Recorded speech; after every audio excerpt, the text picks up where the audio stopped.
It's a cliche, but people are indeed the greatest asset for any organization.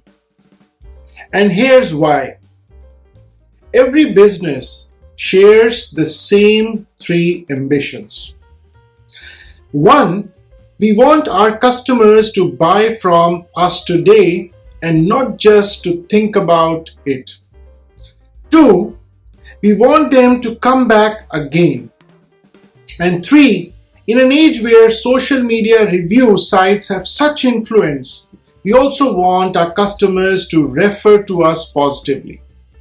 Of course, you won't be surprised to know that customer experience is the key driver of those three outcomes. Customer experience is influenced by what you call as 3 Ps, that is great product or services, great place, and great people. It's been proven over and over again in almost every sector that people are the most significant driver of customer satisfaction. After all, customers will remember how they were made to feel for a lot longer than the product or the place. I'm hearing from many of my clients that finding good people is a real challenge. It's a competitive market for talent, and you may be tempted to take whoever you can get. But consider the risks in doing this. If that person is interacting with your customers on a daily basis, how will they represent you? Will they enhance your brand or damage it? Rather than just going to the market and making judgments based on a CV and an interview, I believe there is more to it than that. Let me tell you a real story which I came across recently, and this is from a well-known multinational corporation, Procter & Gamble. And this is a story of an assistant security guard who didn't have much exposure, and he couldn't even pronounce the name of the company Procter & Gamble correctly. But just in a matter of 6 months and on a night shift, he had made such an impact on everyone at work that many had started to work late. With his eagerness to learn and his curiosity to know things, he had learned to make coffee and tea, he improved his English, and even figured out how the telephone system works in the company. He was always there with all the answers. His attention to detail caught the attention of his senior managers, and that led him to get the role of the telephone operator in the company, to which the HR manager was initially skeptical about because of his skills and other language issues. But he retired as a director and he didn't have a college degree. So what stood out about him? He loved his work. He was not skilled in any domain. He didn't even have a degree and struggled with English. But he had a basic attitude, the attitude to learn, the attitude to serve, and the attitude of humility and service. You may have heard the phrase, hire for attitude, trained for skill, but what does that actually look like in reality? Attitude or skills? What drives employee or company performance? And which of these is more important and why? What is the right attitude to work? And what do employers look for, and or what should employers look for when hiring people? Can you develop the right attitude or change your attitude? Is it easy? Is it difficult? Or is it impossible? Why is it important for you to understand this attitude thing for hiring and managing your people around you? So in this video, we will explore the answers to these questions. This video will benefit companies as well as people who are looking for jobs or planning growth in their career. But before we begin, please take a moment to like this video so that it stays with you as your useful reference, and also subscribe to my channel if you haven't done already, as we regularly post content to help you grow, succeed, find solutions to your business, to your career, to your workplace and life situations. In traditional hiring models, recruiters typically look for a specific set of job relevant skills that are needed for a certain position within their company. So what they will look for is things like your educational background, your industry knowledge, your family background, to understand how that candidate or you as a candidate can fulfill the experience, qualifications, or other abilities required for the role at the company. But when you hire for attitude, which is also known as values-based recruitment, your focus is primarily on the soft skills and the personal attributes that you as a candidate bring to the table. Now that carries more weight than the performance-related skill set that you offer. While the necessary skills for the role are still very important, they are considered a secondary factor still when determining which applicant to hire. This is especially the case when you come down to 2 or 3 final candidates who may be all a very close match in terms of the technical skills, but you can only choose one of them.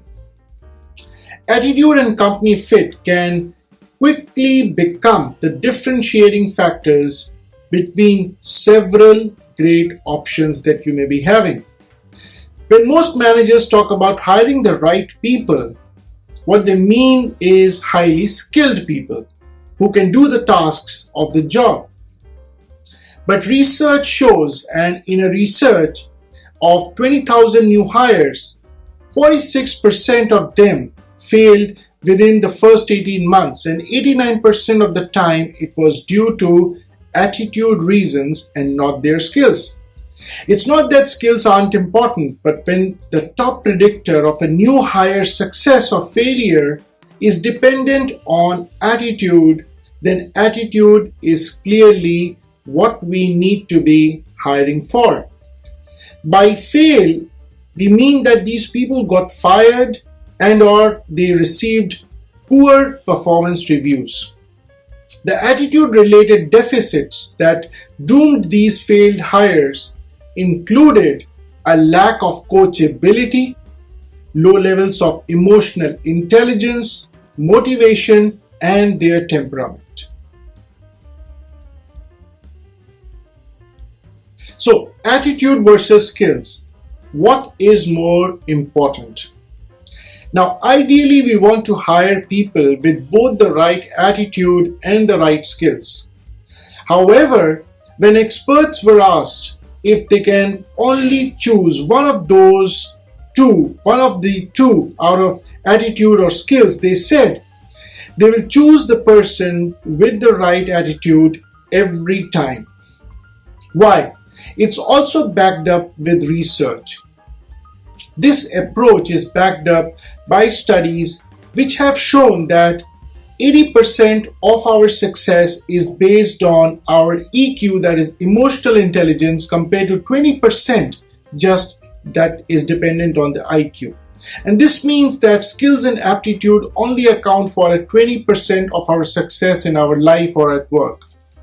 And here are the reasons why experts feel that it's better to recruit for attitude. The first is that it is easier to train skills than attitude. When people have the right attitude, they are both motivated, they are adaptable, which makes them more open to learning new skills.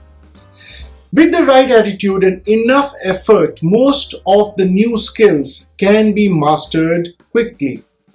Whereas improving attitude is often about changing behaviors, which is always much more difficult to do so, as people need to want to change, and without the right attitude, this is unlikely to happen. The second is that attitude can impact overall performance. When people have the wrong attitude, getting them to fit into the organization can be like, as they say, trying to fit a square peg through a round hole.